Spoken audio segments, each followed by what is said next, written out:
Olá pessoal, começamos uma nova etapa do nosso curso. Iremos agora abordar os aspectos histopatológicos da doença cárie. Iniciaremos pelo esmalte dentário, o primeiro tecido duro mineralizado que sofre durante esse processo. Vamos lá?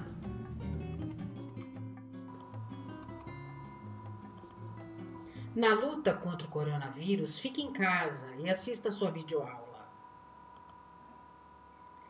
Bem-vindos ao nosso curso de Cariologia. Eu sou Gisele Rodrigues de Santana Neves e hoje abordaremos o tema histopatologia da cárie dentária.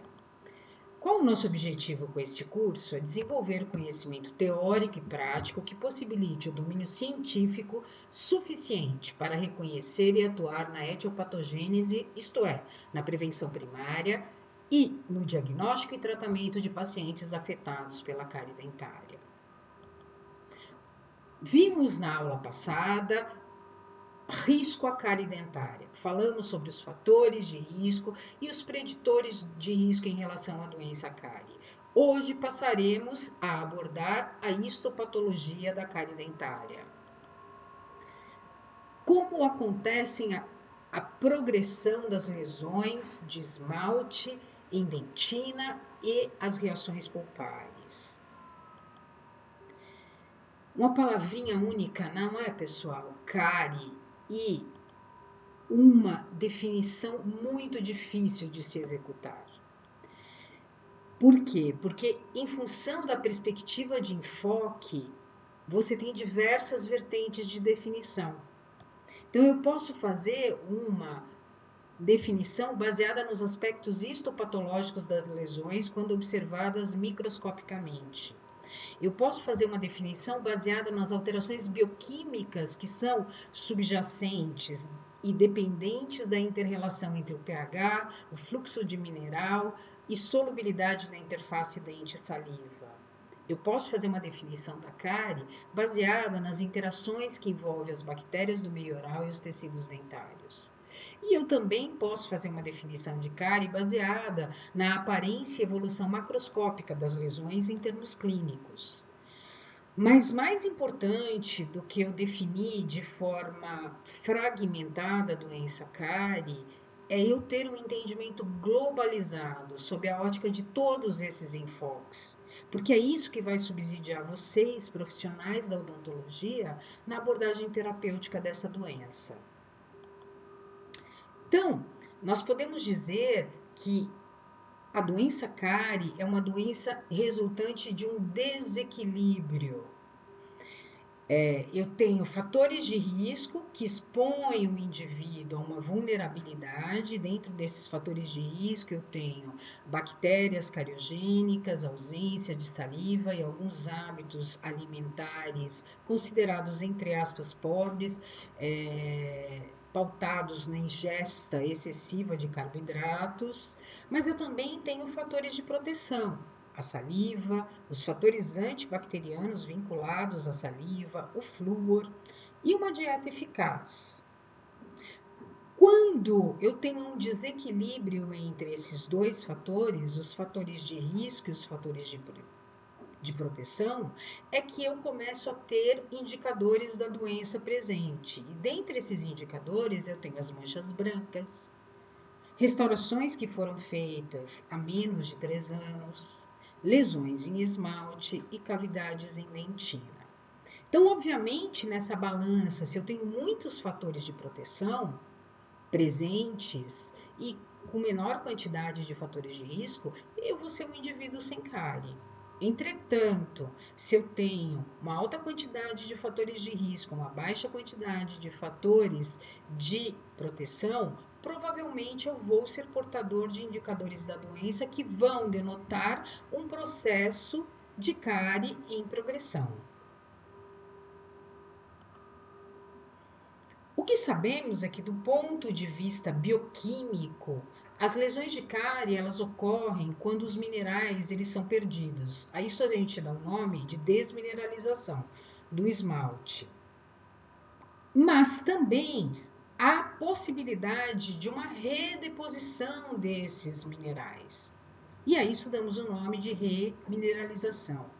Então, a doença cárie ela é uma doença resultante de processos de des- e remineralização, sendo preponderante para que ela progrida os processos de desmineralização. Nessa figura, nós podemos destacar que quando o indivíduo faz uma ingesta de sacarose ou frutose ou glucose, os micro-organismos do biofilme dental eles produzem o ácido. Esse ácido ele atua na hidroxiapatita e faz com que esta hidroxiapatita ela perca minerais. Para que isso aconteça, essa perda de minerais, essa troca iônica, saindo íons de minerais do dente para o meio externo, o pH crítico é um pH abaixo de 5,5. Então, toda vez em que eu tenho um consumo, uma ingesta de carboidratos, e essa ingesta faz com que haja produção de ácido, e esse ácido atinja um pH crítico de 5,5, para baixo, o que vai acontecer? Vai acontecer uma perda de minerais para o meio bucal. Quanto tempo isso leva para acontecer, né? Para começar essas perdas de minerais? Bom, toda vez que eu faço uma ingesta de algum, pensando que eu tenho um pH neutro na minha saliva, não é? Toda vez que eu faço a ingesta de carboidrato, transcorrido de 5 a 10 minutos, eu tenho uma queda do pH pela produção ácida bacteriana. E aí esse pH ele atinge um pH crítico, que é um pH que a gente chama de subsaturação, que faz com que os minerais eles saiam do esmalte em direção ao meio. E esse pH só vai retornar a neutralidade depois de 40 minutos. Essa é a curva de Stefan, tão conhecida no meio científico. Então, obviamente que durante o processo de desmineralização, esse processo ele se caracteriza pela presença de um pH crítico, que é abaixo de 5,5, que demora ao longo do tempo cerca de uns 10 minutos após uma ingesta de carboidrato para isso acontecer. E para ele se recuperar, ele necessita de mais pelo menos 30 minutos. Daí uma máxima a gente já pode fazer. É melhor você comer um bolo inteiro numa única vez do que pedacinhos desse bolo de uma em uma hora.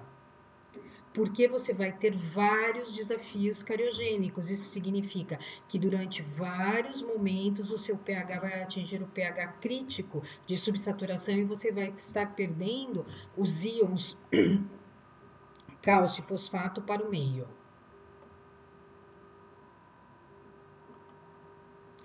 Os processos de desmineralização e remineralização, eles podem ocorrer sem qualquer perda da estrutura dental.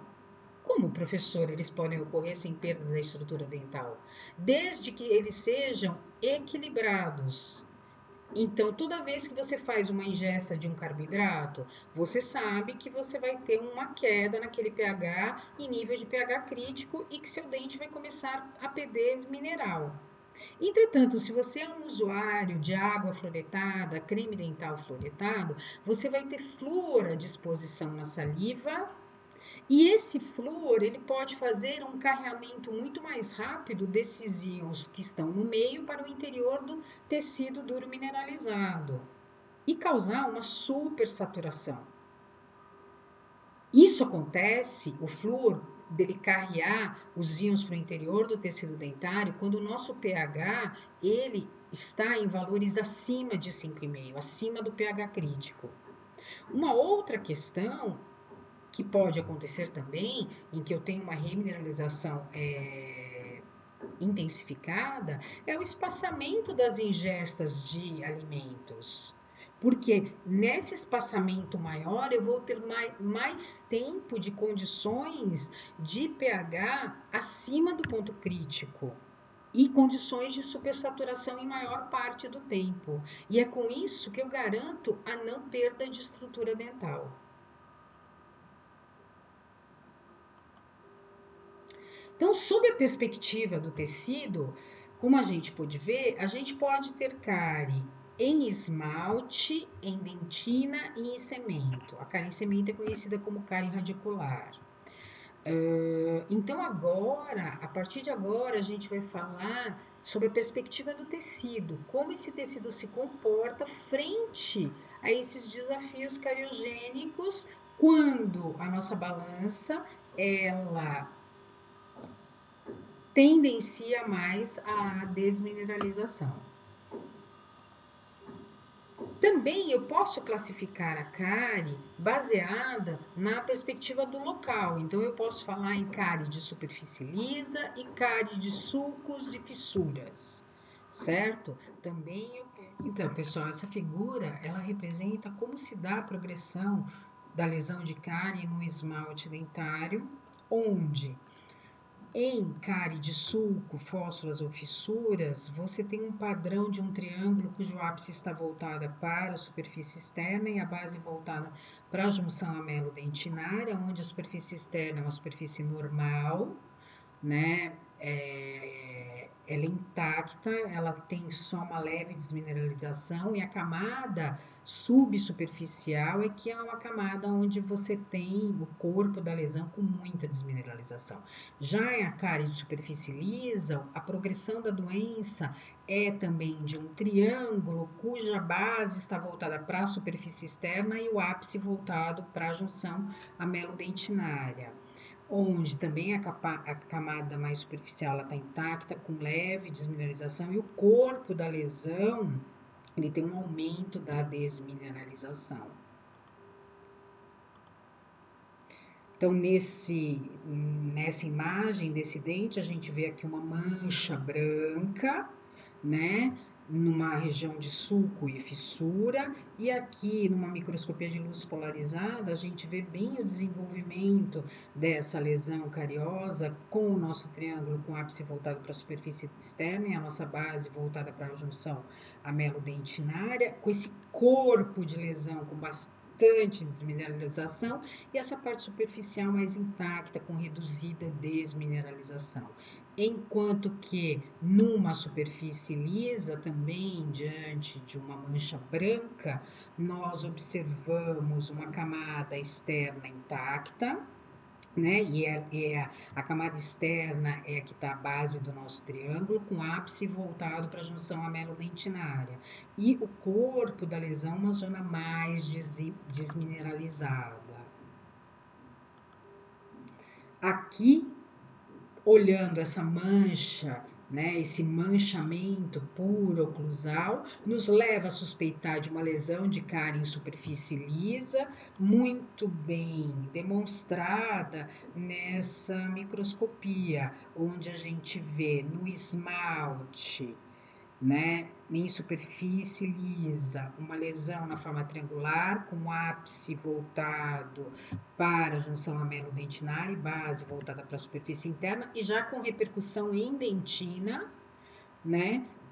E as lesões em dentina, elas progridem também com ápice voltado para a polpa e a base voltada para a junção amelo-dentinária. Muito bem.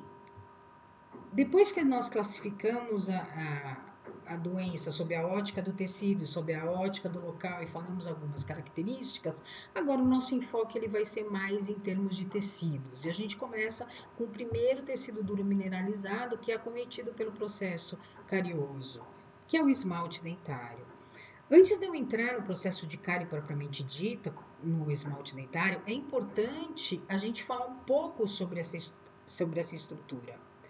Como característica geral, o esmalte ele é translúcido, ele tem alta friabilidade, portanto, ele tem um alto poder de fratura, de ruptura. Ele é um tecido altamente duro, tem uma dureza muito grande e ele tem uma espessura variável máxima de 2,5 milímetros. Se a gente pensar em dente tecido, um pouquinho menor, de 1,5 milímetros. Se eu pensar na composição do esmalte em termos de volume por volume, nós temos 86% dessa estrutura composta por mineral. Fundamentalmente, quando esse dente ele é recém-erupcionado, ele tem como mineral a hidroxiapatita carbonatada.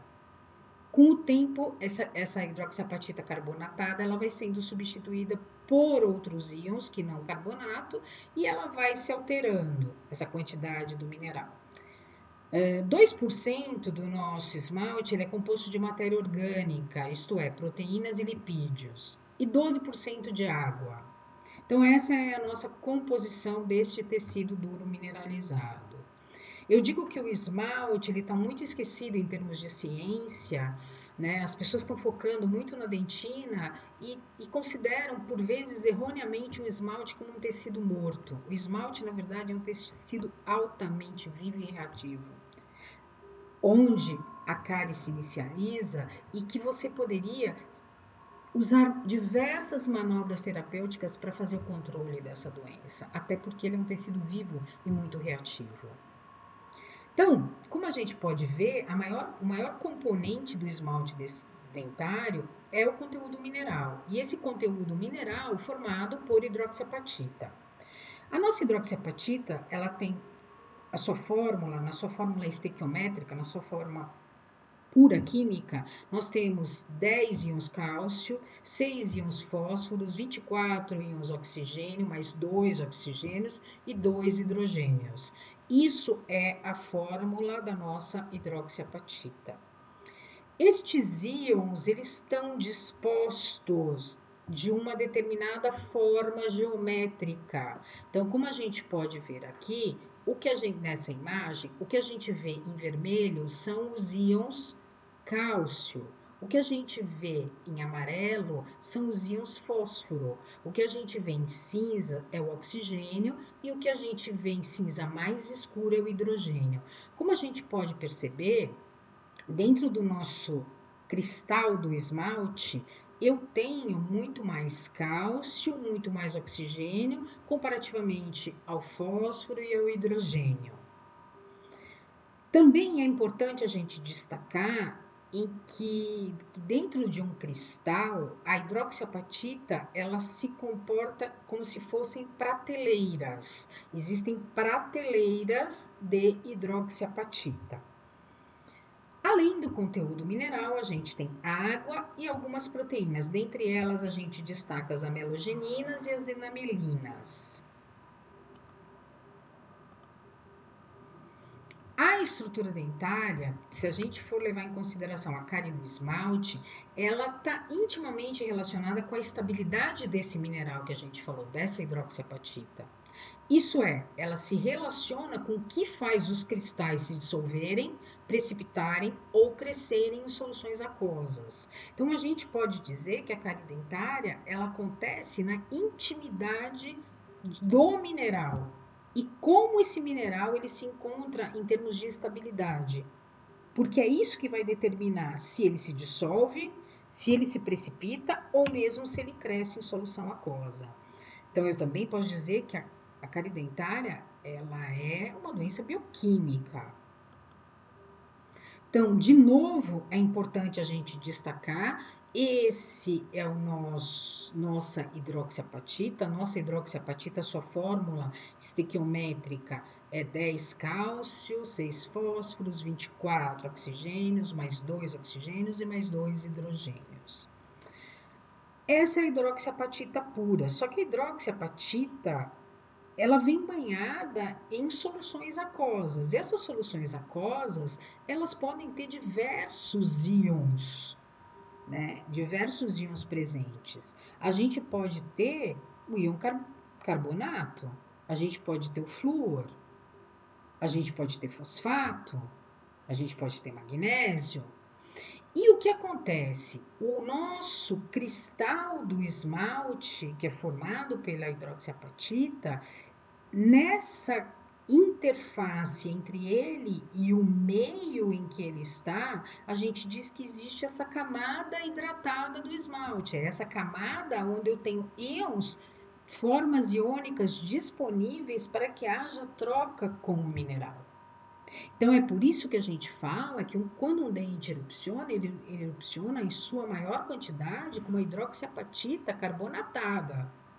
Só que ao longo da vida, esse carbonato ele vai sendo substituído por outros íons que estão presentes nessa camada hidratada do esmalte. É por isso que eu falo que o esmalte é um tecido extremamente vivo. Ele é muito vivo, porque ele é muito reativo. Um outro ponto que a gente pode destacar é que todo dente ele erupciona com muito carbonato. E o carbonato, a hidroxiapatita carbonatada, ela é muito mais solúvel do que uma hidroxiapatita pura, ela é mais solúvel do que uma hidroxiapatita fluoretada. Então, essa é uma máxima que a gente pode dizer. Todo dente recém-erupcionado, ele é mais vulnerável aos fatores etiológicos da cárie dentária. Por quê? Porque ele tem um mineral que é muito mais solúvel do que quando esse dente está mais maduro. E esse tempo em que ocorre essas trocas nessa camada hidratada e que a hidroxiapatita carbonatada vai sendo substituída por outros minerais, a gente dá o nome de maturação pós-eruptiva. Também aqui cabe destacar que, além dos dentes recém-erupcionados serem mais vulneráveis por causa dessa hidroxiapatita carbonatada, os dentes descidos, eles são muito mais vulneráveis à cárie, porque eles têm maior quantidade de hidroxiapatita carbonatada, não só durante o seu processo de erupção e durante ali a maturação pós-eruptiva. O esmalte dentário descido ele é muito mais carbonatado comparativamente com o esmalte permanente. Então, uma máxima que também a gente pode tirar aqui: dentes descidos são mais vulneráveis ao desenvolvimento do processo carioso. Então, como a gente foi destacando, o carbonato ele está presente em concentrações relativamente mais altas quando o dente está em processo de erupção. E ele vai diminuindo a sua quantidade conforme aquele cristal vai se tornando estável pelas trocas iônicas ali na camada hidratada. Isso geralmente leva uns 2 anos e a isso a gente denomina maturação pós-eruptiva. O carbonato, ele diminui muito essa estabilidade do cristal, e é por isso que a gente diz que os dentes que são portadores de muita hidroxiapatita carbonatada, eles são mais solúveis à presença de ácido. Então, nós vamos começar agora a falar do processo da cárie dentária, e para isso eu uso um esquema diagramático bem simples de vocês entenderem. Se a gente estivesse dentro de uma sala de aula, eu ia utilizar as cadeiras e vocês sentados. E nós vamos tentar imaginar isso. Imaginem que vocês estão dentro de uma sala de aula e cada um de vocês sentado em cadeiras, ok? A essas cadeiras, que são vocês, a gente dá o nome de cristal do esmalte. Nós vamos ter a primeira fileira de cadeiras da nossa sala, que corresponde à superfície, né? E as últimas que estão ali na intimidade do tecido duro mineralizado. Muito bem. Nesse momento, não há qualquer biofilme presente, ou se presente uma película adquirida com um biofilme bem inativo. Portanto, a nossa sala de aula está em estabilidade. E o nosso esmalte dentário está sadio, não está sofrendo nenhum desafio. Acabamos de fazer uma ingesta, entrou pela porta da nossa sala um carboidrato. Então, entrou pela porta da nossa sala de aula um carboidrato. Uma bomba de chocolate bem gostosa. Muito bem. As bactérias presentes no biofilme dental vão utilizar essa sacarose no seu metabolismo e vão produzir ácido. Leia-se ácido como a produção de H+. E nós estamos aqui na sala de aula, nosso esmalte.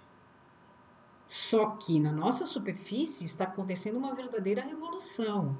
O nosso biofilme está recebendo um aporte de carboidratos bem importante e o que está acontecendo? Está acontecendo a produção de ácido. O ácido, na sua forma iônica, ele é completamente, aliás, qualquer íon na sua forma iônica, ele é instável, sob o ponto de vista eletrônico.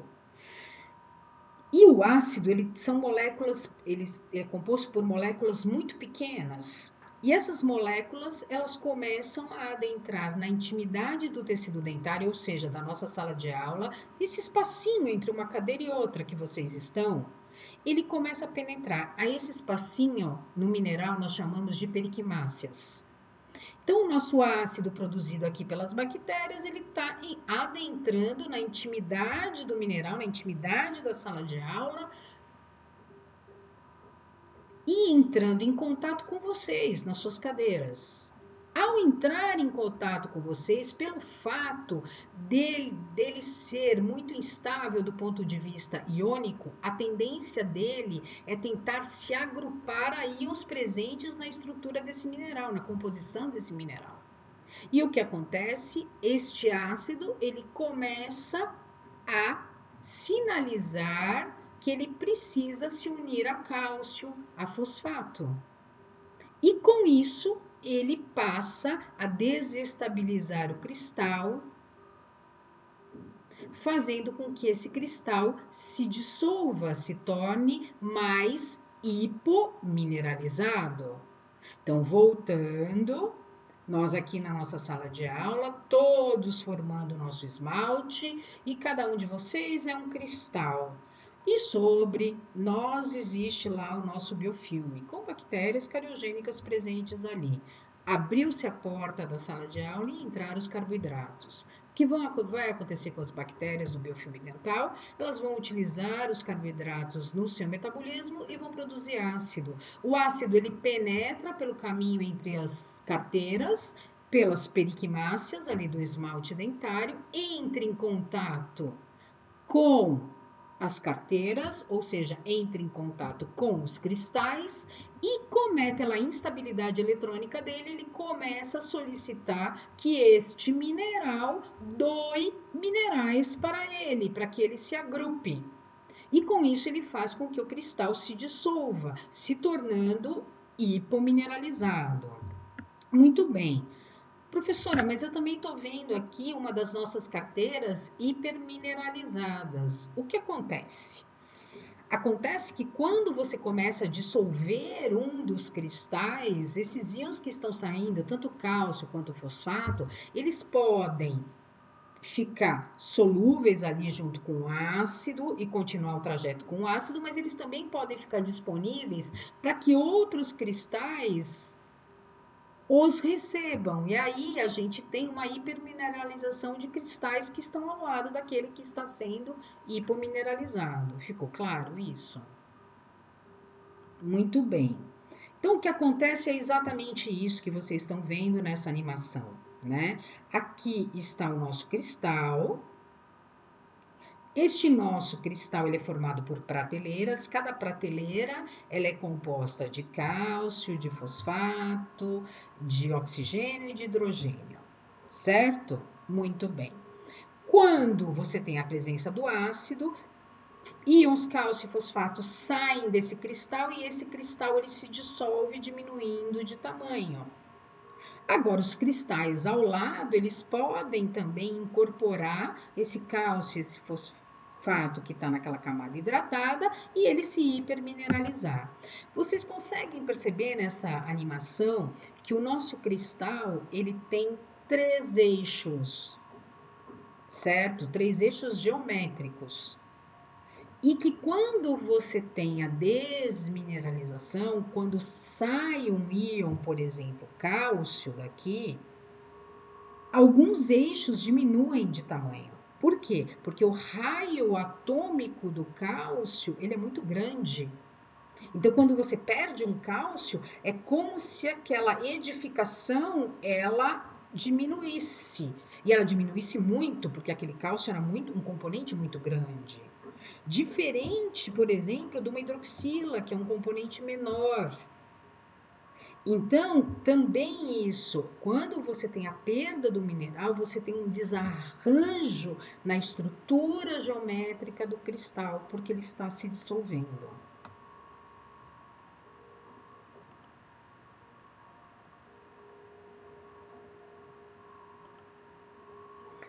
E continuando, vamos imaginar a gente aqui na nossa salinha e a porta não para de abrir. Agora entrou um M&M, o ovo de Páscoa, tudo que tem direito de chocolate. E as bactérias do biofilme continuam a produzir ácido. E esse ácido, ele continua adentrando pelas periquimáceas no interior ali da sala de aula, no interior ali no meião da sala de aula. O que vai acontecer? Esse ácido vem, acaba por hipomineralizar alguns dos cristais, hipermineralizar outros, porque ele disponibiliza desses que são hipomineralizados minerais que podem ser capturados por outros cristais hipermineralizando, ou mesmo ele pode remineralizar outros cristais.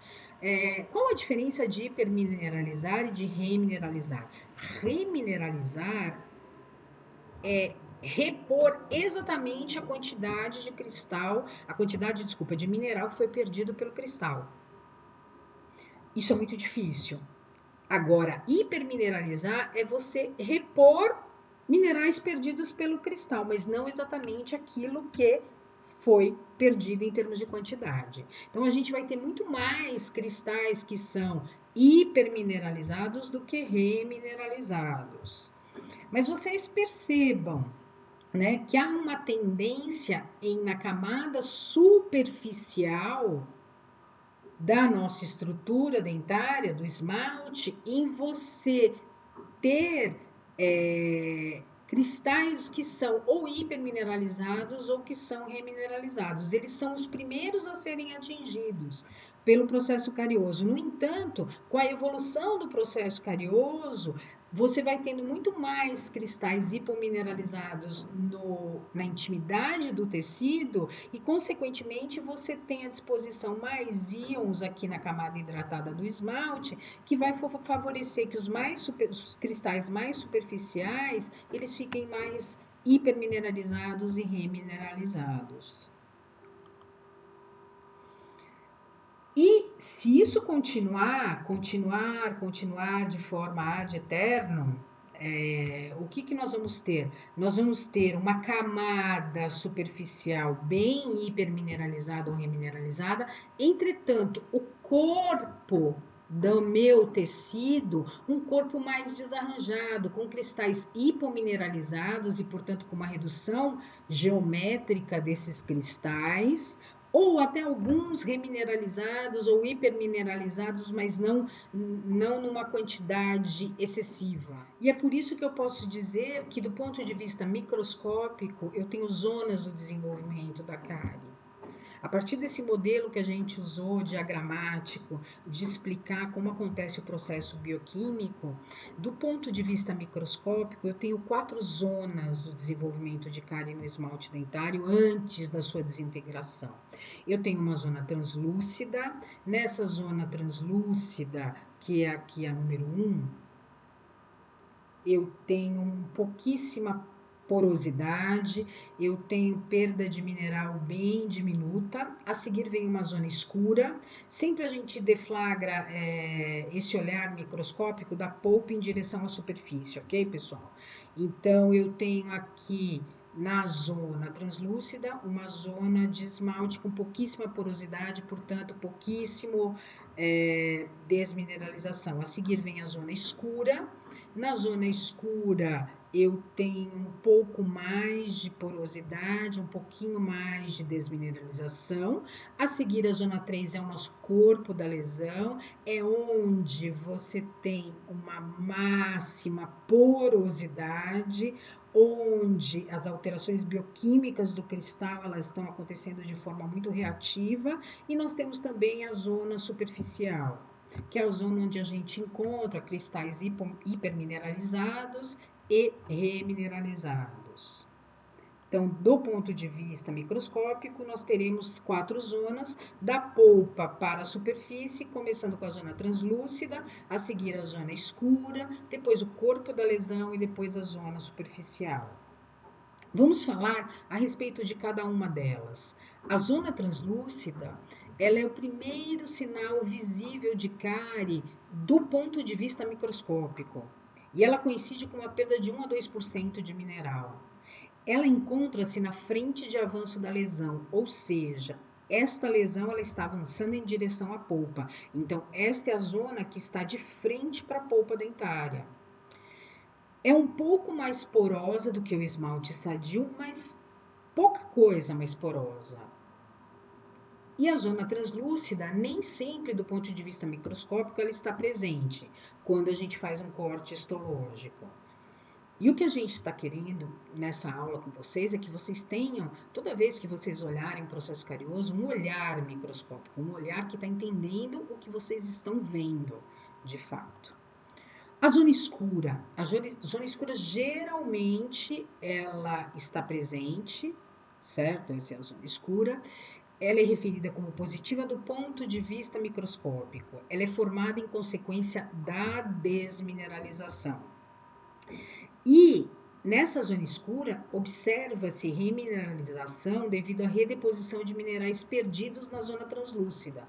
Então, aqui, como você teve poucos minerais sendo dissolvidos, daí a menor porosidade, mas esses minerais eles ficam na camada hidratada, próximo a esses cristais. E aí, esses cristais eles acabam por se remineralizar ou hipermineralizar. Essas são as características da zona escura. A gente tem o corpo da lesão. O corpo da lesão ele encontra-se entre a superfície e a zona escura. É uma área de grande desmineralização.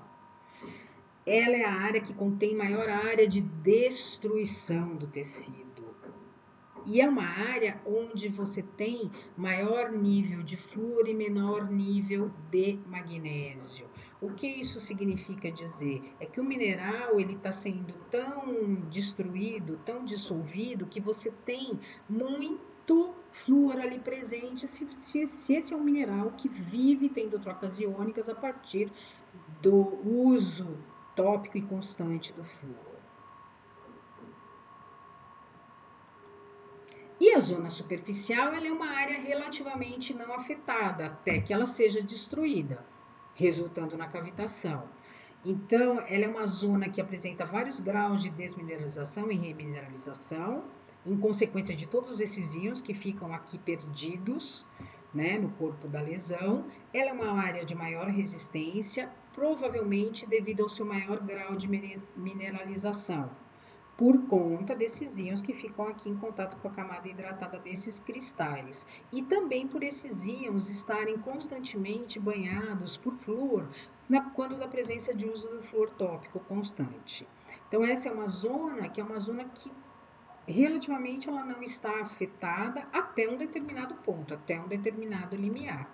Nós temos que também fazer uma figura de linguagem que é imaginar uma casa, certo? Vamos imaginar um galpão, melhor ainda, um galpão que você tem o teto, você tem ali o galpão, aquela área do galpão, e você tem seu chão, e embaixo do seu chão você tem o terreno.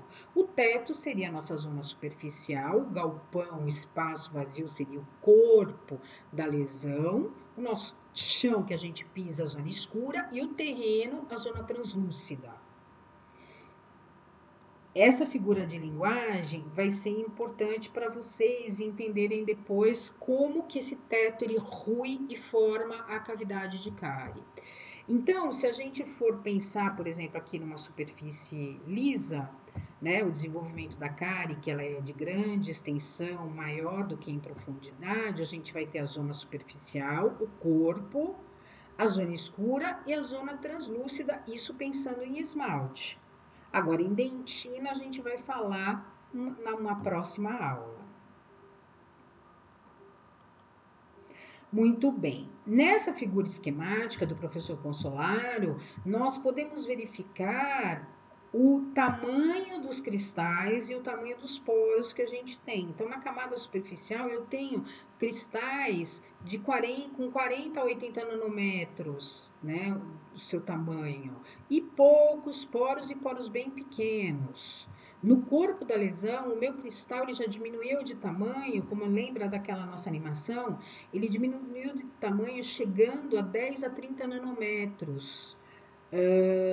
E ele tem na sua composição poros existentes em cerca de 10 a 25%. A zona escura, você já tem cristais mais robustos, porque eles hipermineralizaram ou eles remineralizaram. Então, você tem cristais com 50 a 100 nanômetros, certo? E você tem pouquíssima porosidade, de 2 a 4%, e na zona translúcida, que é o fronte de avanço também da nossa lesão de cárie, a gente tem cristais menores, mas um pouco maiores do que do corpo da lesão, de 25 a 30 nanômetros, só que você tem pouquíssima porosidade. Você tem alguns cristais pequenos, que faz com que você tenha essa porosidade.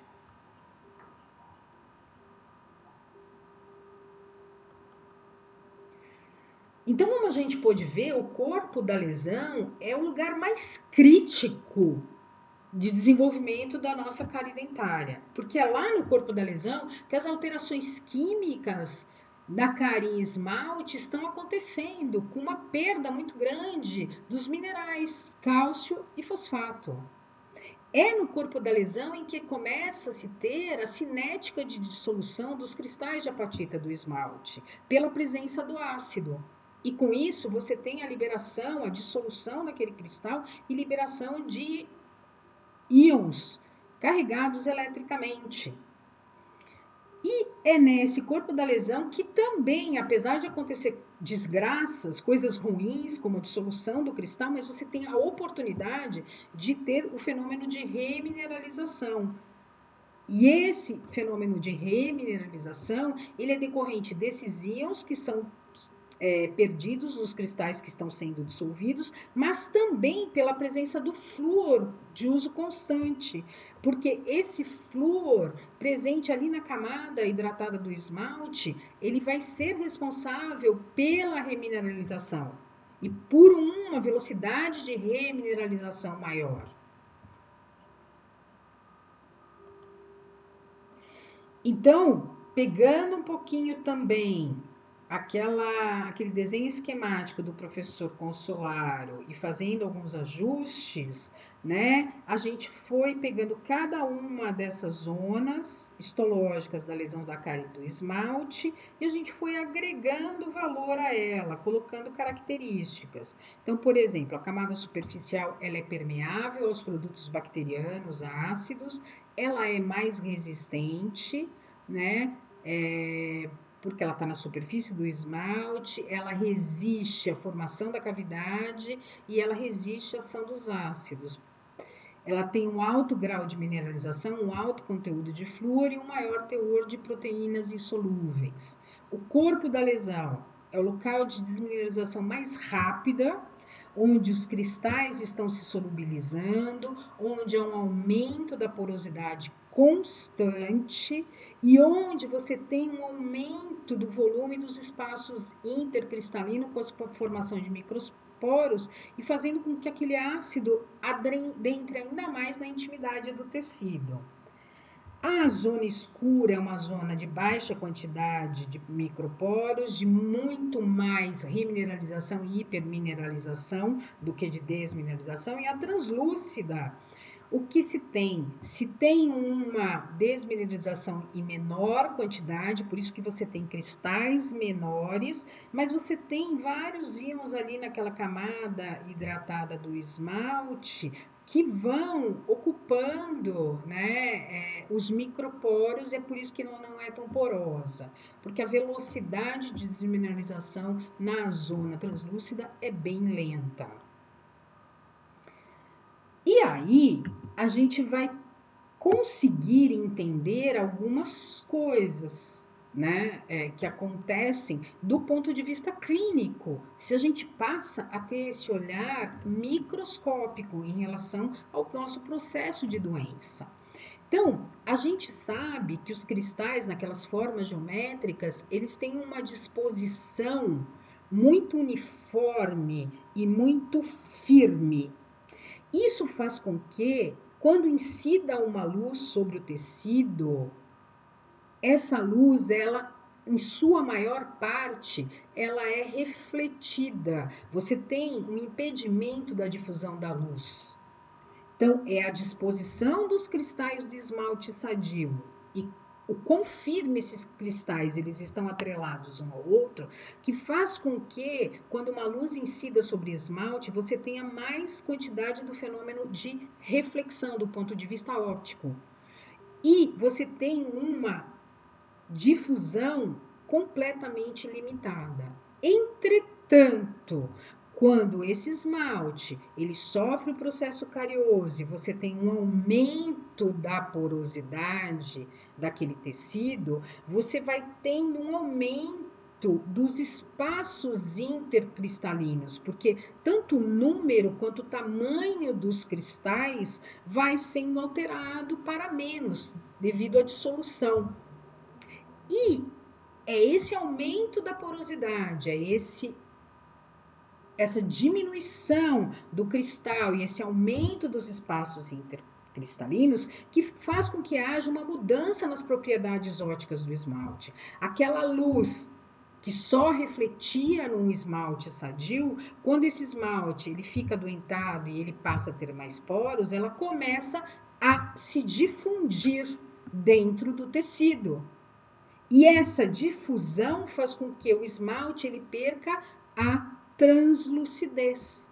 E é a isso que a gente dá o nome de mancha branca. Então, a primeira evidência clínica manifesta da doença cárie é um fenômeno óptico. Eu digo que a cárie dentária é uma doença óptica. Ela te traz informações ópticas e se eu treinar o meu olho para fazer essa leitura óptica, eu consigo ser um bom diagnosticador de doença. Então, mais uma vez, só para recapitular, quando você tem um esmalte sadio, você tem os cristais dispostos de uma maneira coerente, você tem esses cristais firmemente atrelados um ao outro, isso faz com que a luz que incide sobre esse tecido seja refletida, não há difusão da luz num tecido de esmalte dentário sadio. Entretanto, quando o processo carioso ele se inicia, você tem um aumento dos poros, um aumento do espaço intercristalino, porque os cristais diminuem de tamanho na hora que ele se solubiliza. A formação desses microporos, desses espaços intercristalinos, faz com que aquela luz que incida sobre esse esmalte, ela não seja mais refletida e sim ela se difunde pelo interior do tecido.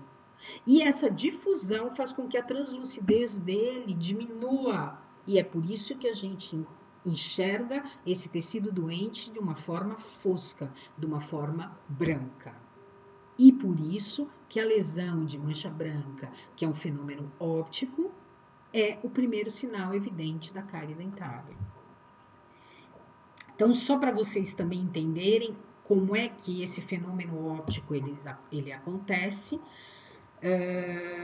o índice de refração da nossa hidroxiapatita, o índice de refração de luz da hidroxiapatita é de 1,62, ou seja, a luz que bate ela refrata em 1,62. O índice de refração do ar é 1 e o índice de refração da água é 1,33. Toda vez que eu tiver um índice de refração menor do que o hidroxiapatita, eu enxergo aquele tecido de uma forma opaca. Então, toda vez que eu olhar para o tecido duro mineralizado, molhado, úmido, e eu conseguir ver uma mancha branca, eu posso dizer que aquele tecido está muito desmineralizado, porque eu não precisei nem secar ele, né, nem retirar a água dali do tecido para chegar no meu índice de refração menor para eu poder enxergar aquela mancha branca. Então, a lesão de cárie inicial do esmalte, que é enxergada como uma lesão de mancha branca, ela é o resultado da formação destes poros e desse aumento dos espaços intercristalinos, que quando a luz bate, ao invés dela ser refletida, ela se difunde, e como há um índice de refração diferente daquele que seria da hidroxiapatita pura, eu enxergo aquilo como uma mancha branca. Eu enxergo como uma mancha branca opaca, ao invés de enxergar a translucidez resultante apenas do fenômeno óptico de reflexão quando o esmalte está sadio. Então vamos agora fazer um quiz com vocês? Vamos lá. É importante a gente testar e retestar durante uma aula. Isso faz com que a gente ative sistemas de metacognição, para a gente entender como a gente aprende. Então vamos lá. Atualmente, a doença cárie tornou-se endêmica em várias populações, sendo denominada doença da civilização. Em relação à lesão de cárie inicial, que forma-se na subsuperfície do dente, podendo ser divididas em zonas, assinale a alternativa correta, que representa a seguinte afirmação: apresenta uma área de remineralização, pois recebe depósito de minerais perdidos durante a desmineralização.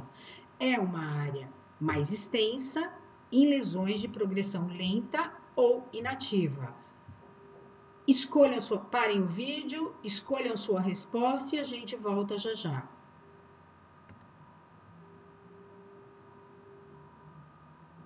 Escolheram a resposta, pessoal? O que vocês responderam? É a zona escura, pessoal. A zona escura que está ali próximo da zona translúcida, é ela que tem muita remineralização. Porque na zona translúcida você tem uma pequena desmineralização que oferta mineral ali para a camada hidratada, e essa, assim como você também tem uma oferta de mineral do corpo da lesão para essa zona, e os cristais eles acabam se hipermineralizando e aumentando de tamanho. Acertaram? Erraram? Se acertaram, ok. Se erraram, voltem lá depois para dar uma olhadinha na definição de zona escura. Bom, continuando, em lesões de cárie, pelo aumento da porosidade com esse alargamento dos espaços intercristalinos, o que a gente tem naquele índice de refração? Uma diminuição do índice de refração, porque ali onde estão os espaços intercristalinos aumentados, começa a entrar água, começa a entrar ar. E é por isso que a gente enxerga branco, opaco.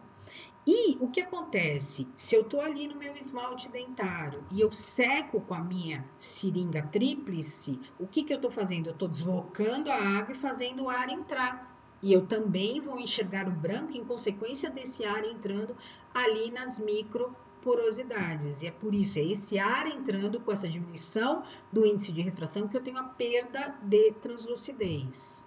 Certo? Mas, se eu não preciso nem secar, só com a presença de água, que já tem um índice de refração maior, eu já estou vendo a mancha branca, significa que tem muita água no interior daquele dente, e é por isso que eu posso dizer que eu tenho muito mineral dissolvido. A gente sabe que a difusão da luz, né, que é o processo no qual um feixe de luz, você altera a direção dele sem uma perda de energia, ela é muito maior em lesões incipientes de cárie do que em superfícies rígidas. E é por isso que a gente vê as manchas brancas.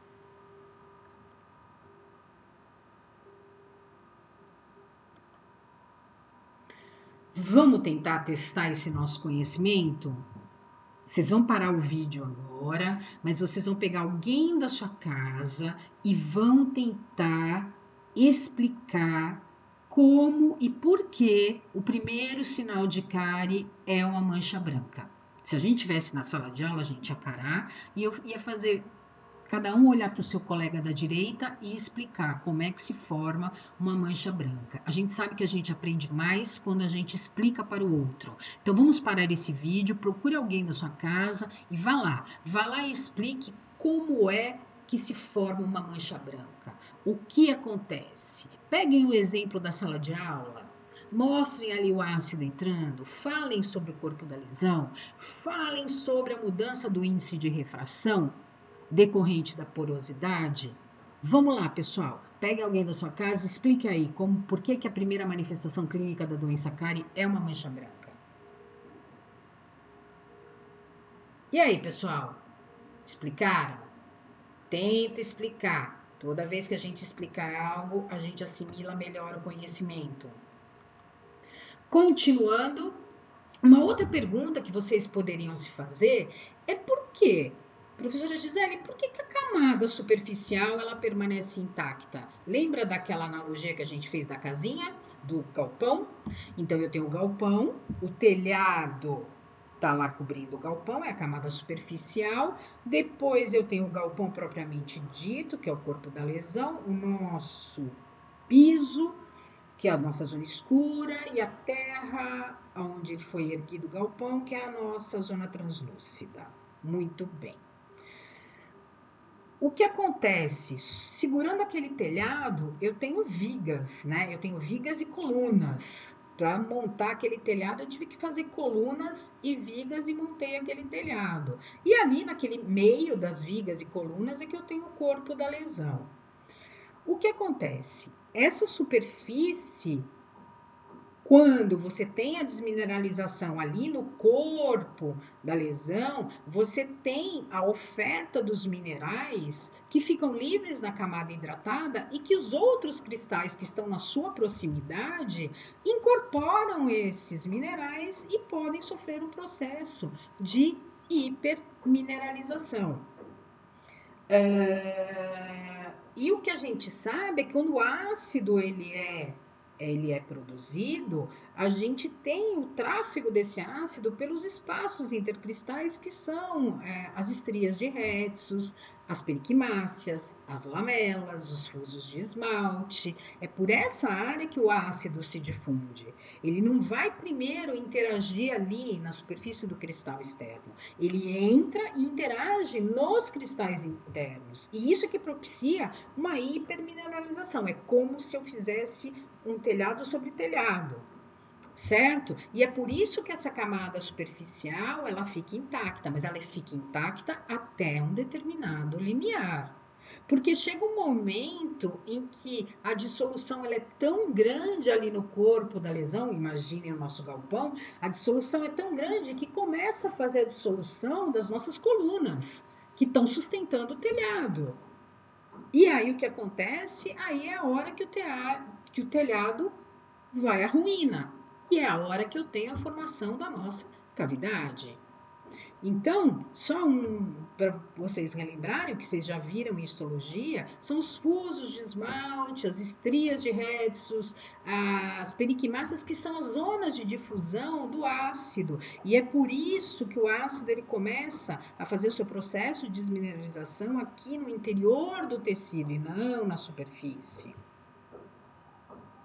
E é por isso que a superfície externa ela fica intacta até um determinado momento. Então, só para a gente relembrar da histologia aqui, né, as nossas periquimáceas, né, que são zonas de difusão, né, ó, tudo zonas de difusão presentes ali no esmalte que permitem a entrada do ácido. E aí, essa situação que a gente está vendo. Aqui dentro, a desmineralização está correndo solta ali dentro do galpão. E o telhado, ele continua sendo mantido. Então, para responder de uma forma científica por que a camada superficial permanece intacta, as pesquisas elas sugerem que a redeposição dos íons apenas na superfície ocorre em virtude de velocidades de difusão diferentes entre o íon hidrogênio e o ânion lactato. Durante o processo de desre, o ânion lactato ele seria o responsável pela remoção dos íons cálcios dissolvidos na subsuperfície, atuando como um quelante e formando o complexo do cálcio, cuja difusão é mais lenta, ficando mais na superfície. Enquanto isso, o íon hidrogênio ele penetra no interior da lesão e ele acarreta uma dissolução maior do mineral. Supostamente, os complexos de cálcio formados na superfície é que mantêm a integridade da área superficial do esmalte.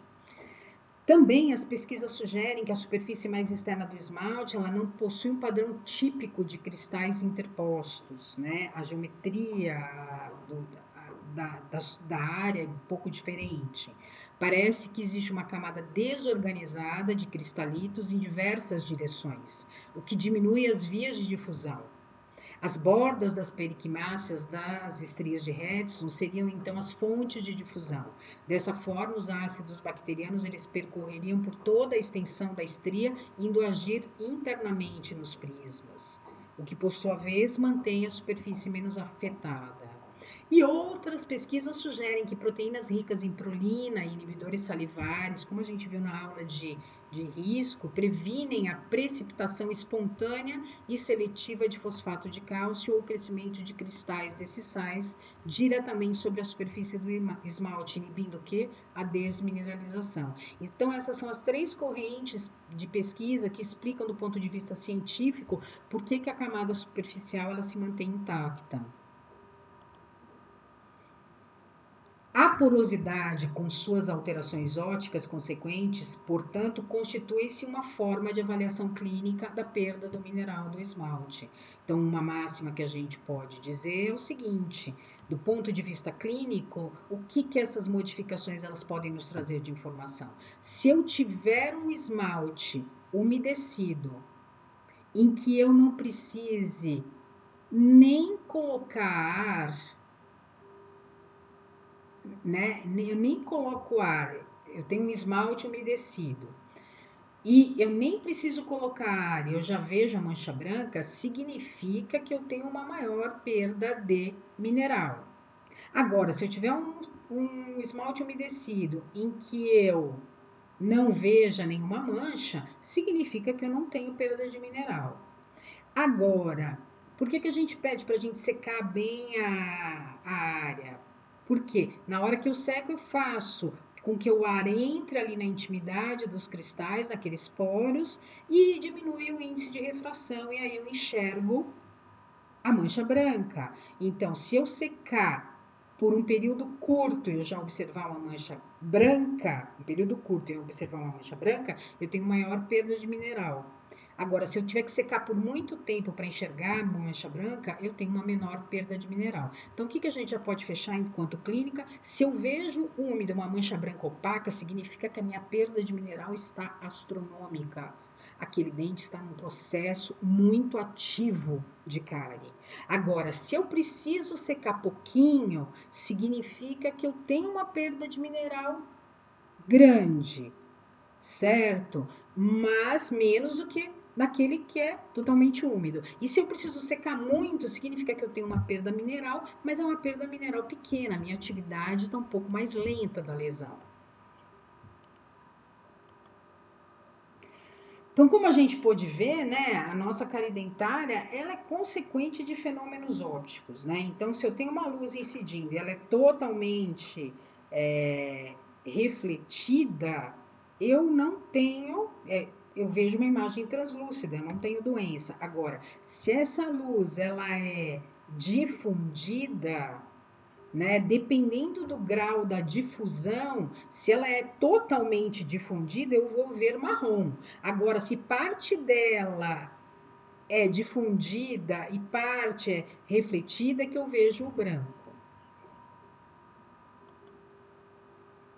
Vamos lá? Mais um momento da gente explicar. Dizem que quando a gente quer aprender muito uma coisa, a gente tem que explicar como se estivesse explicando para uma criança de 5 anos. Então, fazer a clínica de odontopediatria é um exercício da gente é um exercício para a gente incorporar conhecimento. Então vamos lá, pega alguém na casa de vocês e expliquem para essa pessoa por que a camada superficial do esmalte ela se mantém intacta no processo carioso. Para tudo agora, para o vídeo, e vai lá, explica para essa pessoa como se ela tivesse 5 anos de idade.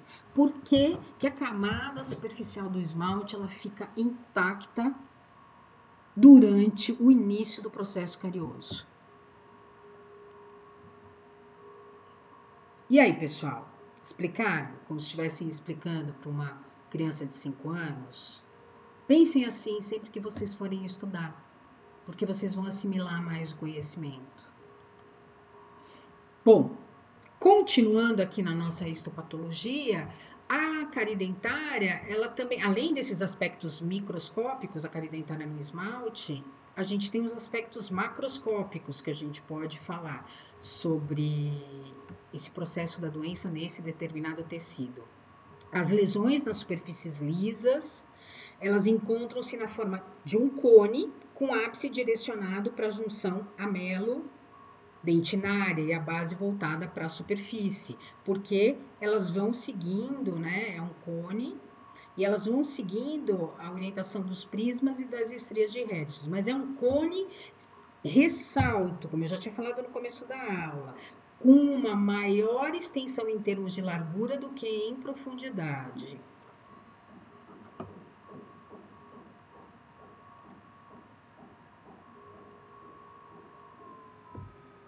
Já na nossa superfície oclusal, a gente tem na região de sulcos e fissuras, a gente tem a difusão do processo carioso também na forma de um cone, mas o ápice voltado para a superfície e a base voltada para a dentina.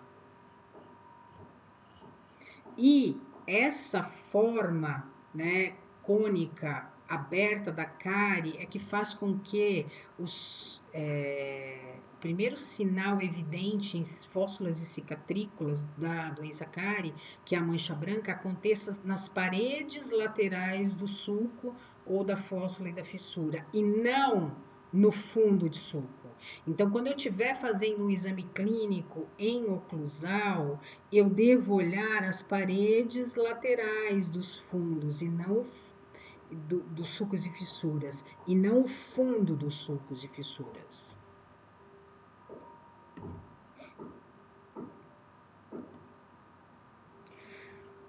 Só para a gente agora retomar aquela nossa classificação, e aquela nossa classificação baseada no local da nossa lesão de cárie em esmalte, vamos falar um pouquinho de cárie de fóssulas e fissuras. Essa é uma lesão que começa sob o biofilme. Até o momento a gente falou da doença cárie sob a ótica dos tecidos, falando dos aspectos microscópicos e macroscópicos ali no esmalte. Agora a gente começa a falar sobre a cárie dentária sobre a ótica da localização, né? Então, lesões em fóssulas e fissuras, elas começam sob o biofilme dental, com uma descalcificação daquele esmalte. Essas zonas de sulcos e fissuras são muitas vezes profundas e há uma estagnação do alimento que faz com que esse alimento tenha mais tempo de contato com as bactérias do biofilme dental e uma produção ácida mais constante. O esmalte presente no fundo de uma fóssula e fissura, ele é bem delgado, ou seja, o ácido logo já entra na intimidade do tecido, né? E o que pode acontecer por ele ser delgado, você tem uma espessura diminuta e ali logo o processo carioso pode atingir um outro tecido duromineralizado, que é a dentina. A cárie, a progressão da doença, ela segue a direção dos prismas de esmalte, ela é do ápice voltado para a superfície, ela é triangular, do ápice voltado para a superfície do dente, a base voltada para a junção amelo-dentinária, e quando ela atinge a junção amelo-dentinária, maior número de túbulos dentinários eles são envolvidos, né? E as lesões cariosas e fóssulas e fissuras, elas produzem mais cavitação do que em superfície lisa, e com muito esmalte socavado, com corpo de lesão muito extenso.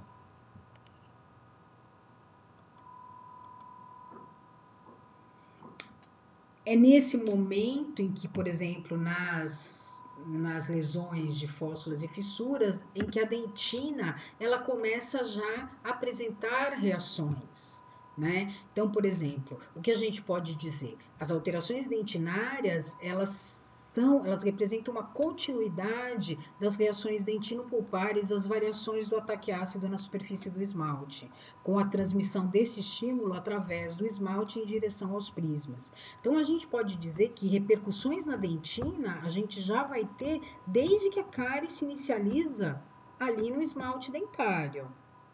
E ela nem avançou ainda para chegar nem perto ainda da junção amelo-dentinária.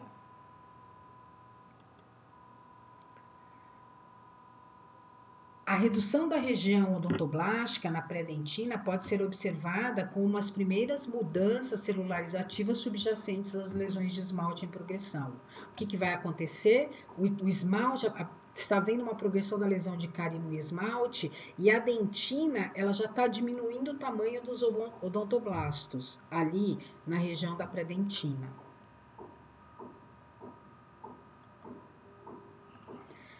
O que vai acontecer? Ela faz essa redução de odontoblastos na tentativa de hipermineralizar aquele tecido. Então, ela recolhe o odontoblasto e faz com que ele deposite mais tecido, numa tentativa de hipermineralizar para combater o fronte de avanço da lesão. Isso conforme a progressão da cárie no esmalte vai chegando próximo da junção amelo-dentinária. E chega um ponto em que ela reduz tanto o odontoblasto, tanto o tamanho do odontoblasto e começa a produzir tanto tecido reparador que ela começa a obliterar os túbulos dentinários numa tentativa de conter aquela progressão de lesão única e exclusivamente no esmalte dentário.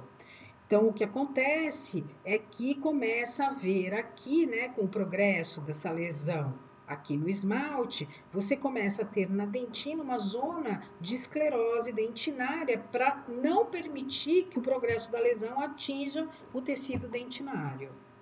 Então, uma máxima que a gente pode dizer é, a partir do momento em que eu tenho uma lesão cariosa no esmalte dentário, a minha dentina ela já começa a ficar reativa de tal forma que ela recolhe e diminui o tamanho dos seus odontoblastos, ela começa a produzir mais tecido, chegando até a esclerose do túbulo para conter o processo única e exclusivamente no esmalte dentário.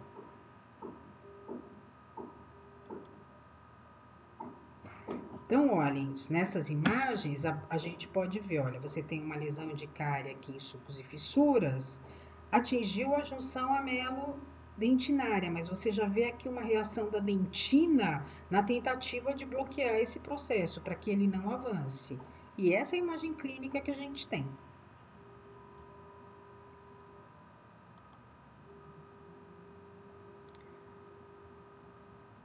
Todo esse processo carioso que está acontecendo no esmalte dentário, com a desmineralização, ele afeta tanto a dentina quanto o meio do ambiente ali intratubular.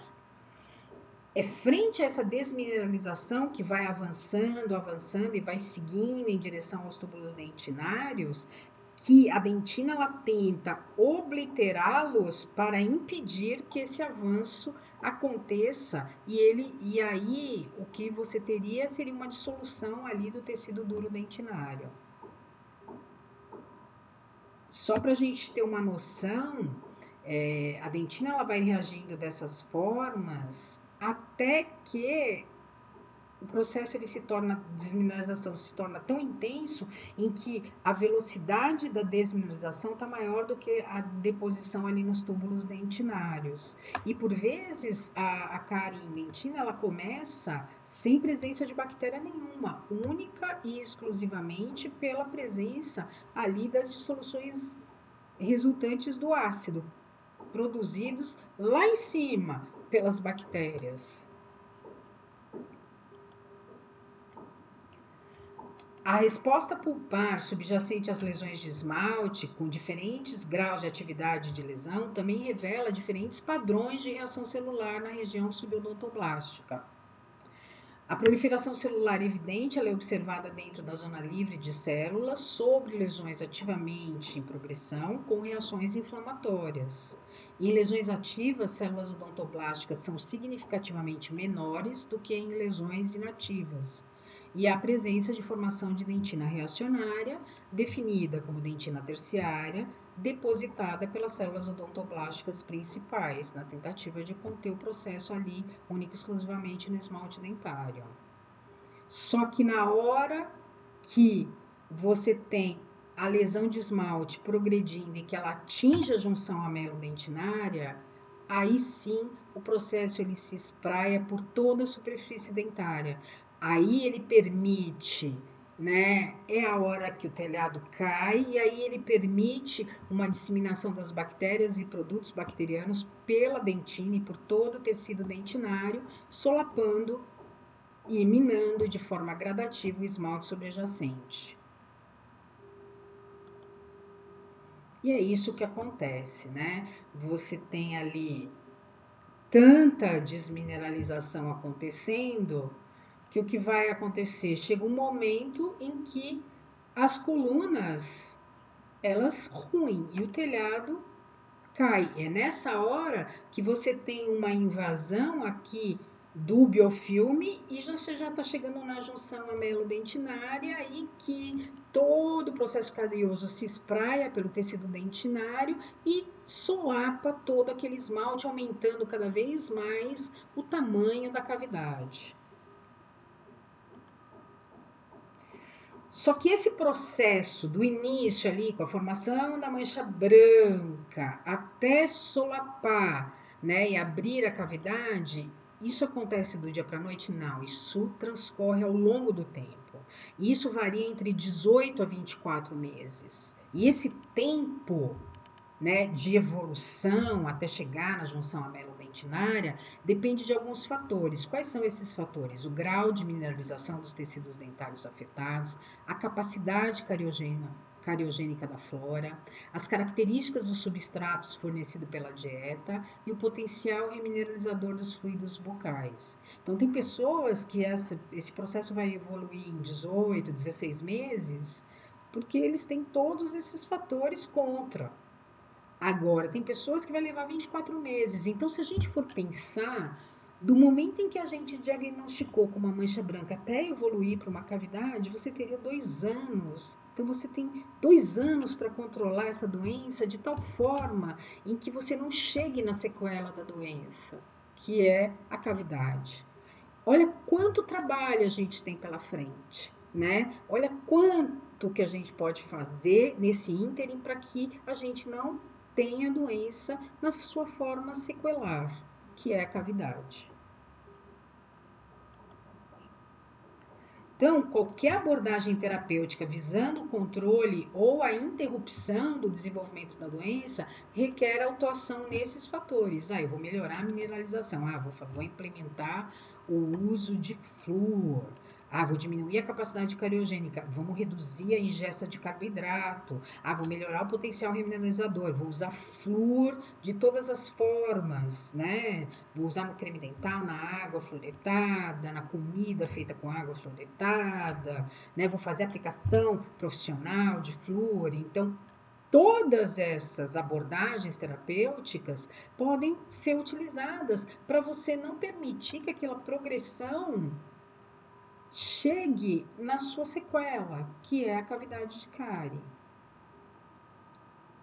Então, só para a gente recapitular, mesmo que uma lesão esteja única e exclusivamente na dentina, como é esse caso, ela só está aqui, é uma microcavidade, ela só está em dentina. Você tem uma reação pulpar, fazendo com que os odontoblastos diminuam de tamanho, secretem dentina terciária, tentem esclerosar os tubos dentinários para que você confine única e exclusivamente a progressão da doença em um único tecido, que é o esmalte dentário. Só que aí, quando você não conseguiu conter e você tem a junção amelodentinária sendo acometida, pelo processo, aí você tem a exposição da sua dentina àquela invasão bacteriana e aí começa o processo carioso por toda a dentina. A gente termina a nossa aula de histopatologia da cárie dentária com enfoque no esmalte dentário. Pego essa charge para falar, né? Esse seria o esmalte e essa seria o ácido, as bactérias produzindo os ácidos, e você tem um tempo enorme até que esse esmalte ele seja solapado e exponha a dentina, que é o nosso próximo tópico. Muito obrigado pela presença de vocês e a gente se vê na nossa próxima aula do nosso curso de cariologia. Essas são as nossas referências. E eu sou Gisele Rodrigues de Santana Neves. Obrigada.